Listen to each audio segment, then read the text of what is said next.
Greetings. Welcome back to the channel Humanity, Facts and Mysteries. When Alexander the Great died, his empire did not collapse immediately. What followed was not chaos, but a struggle over something far more dangerous than territory: control over the idea of a unified world. Among Alexander's successors, the Seleucid Empire inherited the largest share of that world. From the eastern Mediterranean to the borders of India, from Anatolia through Mesopotamia into Iran and Central Asia, the Seleucids ruled an empire larger than anything Alexander himself had governed at one time. On maps, it looked unstoppable. In reality, it stood on a fragile balance between ambition, distance, and time. Seleucus I, one of Alexander's generals, did not simply seize land. He rebuilt an imperial structure from the ruins of Macedonian conquest. He founded cities, established administrations, minted coinage, and tried to maintain unity across an immense and culturally diverse territory. Greek institutions were planted across Asia, while local traditions were allowed to continue. This was not pure domination. It was an experiment in imperial fusion. For a moment, it worked. The Seleucid Empire became the primary bridge between the Mediterranean and the Near East. Greek language, art, and political models spread deep into Asia. Trade routes connected cities that had never before been part of a single system. Knowledge moved with merchants and administrators. Hellenistic culture did not replace older civilizations, but layered itself over them. But scale became the empire's greatest enemy. Communication across such distances was slow. Armies took months to redeploy. Governors operated with significant autonomy. Loyalty depended on constant presence, which the center could not always provide. Unlike Rome, the Seleucids did not inherit a compact core territory. Their empire was wide before it was deep. At the same time, rivals pressed in from every direction. In the west, the rising power of Rome began to reshape the Mediterranean. In the east, nomadic groups and emerging Iranian powers tested Seleucid control. In the south, Egypt under the Ptolemies contested key regions through repeated wars. The Seleucid state was forced to fight on multiple fronts while holding together an empire built too quickly. Internally, the problem was legitimacy. Seleucid kings ruled as heirs of Alexander, not as native monarchs. Their authority rested on continuity rather than tradition. This made succession dangerous. Rival claimants emerged frequently. Civil wars drained resources. Each internal conflict weakened central authority and empowered regional elites. Yet despite these pressures, the Seleucids came closer than anyone else to preserving Alexander's vision. They maintained imperial unity for generations. They governed a multicultural world without attempting total cultural erasure. Greek cities flourished alongside ancient centers like Babylon and Susa. Administrative systems adapted rather than imposed uniformity. The empire's greatest test came when Rome entered the eastern Mediterranean. Unlike earlier rivals, Rome did not seek coexistence. It sought supremacy. Through diplomacy, war, and manipulation of local conflicts, Rome gradually undermined Seleucid authority in Anatolia and the Aegean.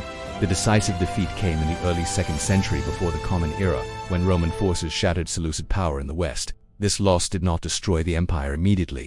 The Seleucids still controlled vast eastern territories. Mesopotamia remained productive. Trade continued. Cities functioned. But the psychological center of the empire had been broken. From that moment on, the Seleucid state was no longer a contender for universal power. It became a regional empire struggling to survive rather than a global one shaping history. As western territories slipped away, eastern pressures intensified. Local dynasties asserted independence. New Iranian powers emerged. The Seleucid kings fought to hold what remained, but the balance had shifted. The empire that once connected continents was slowly contracting, fragmenting under forces it could no longer manage simultaneously. And yet, even in decline, the Seleucids left something lasting. They embedded Hellenistic culture across the Near East and Central Asia. They created cities that would outlive the empire itself. They proved that a multicultural imperial system was possible long before Rome attempted something similar. What the Seleucids lacked was time. They inherited an empire too vast, too young, and too unstable to mature before new powers closed in. Their failure was not incompetence, it was structural.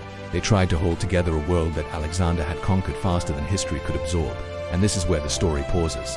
Because what ultimately ended the Seleucid dream was not a single battle, nor a single enemy, but a convergence of pressures that revealed the limits of inherited power. An empire born from conquest must either transform itself into something new, or slowly unravel under the weight of its own reach. The Seleucids stood at that threshold. The final blow to the Seleucid world did not come from Rome alone. It came from the east. While Roman influence dismantled Seleucid authority in the Mediterranean, a new power was rising in Iran. The Parthians, once a peripheral force, expanded steadily into former Seleucid territories. Province by province, they absorbed lands that the Seleucids could no longer defend effectively. Mesopotamia, once the heart of the empire's eastern administration, slipped out of their control. By the 1st century before the Common Era, the Seleucid Empire had been reduced to a shadow of its former self. Kings ruled over fragments, often dependent on foreign support or local alliances. The idea of a unified Hellenistic world stretching across Asia had faded. What remained was cities, cultures, and systems that no longer belonged to a single imperial vision. And yet, this disappearance was not the same as failure. The Seleucids did not collapse into chaos like some empires, nor were they completely erased like others. Their political structure vanished, but their cultural framework endured.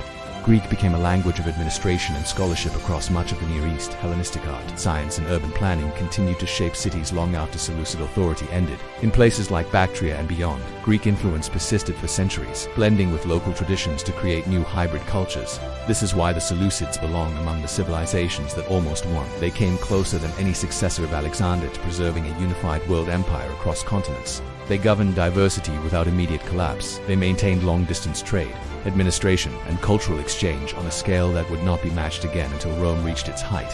What they lacked was not vision, but stability. Not ambition, but consolidation. Their empire was inherited, not built slowly from a core. And history rarely grants inherited empires the patience they need to survive. Rome succeeded where the Seleucids failed, not because it was more enlightened, but because it expanded gradually, solidifying control step by step. The Seleucids attempted to rule the world before the world was ready to be ruled as one, and yet, had a few key moments unfolded differently, had Rome remained focused westward, had Parthia risen more slowly, had internal succession been less destructive, the Seleucid Empire might have matured into a lasting Eurasian power. A bridge civilization connecting East and West under a single political framework centuries before such integration became possible again. History chose a different path.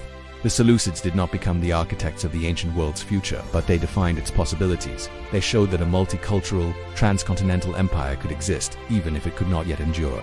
History still holds many secrets, and this was only one of them.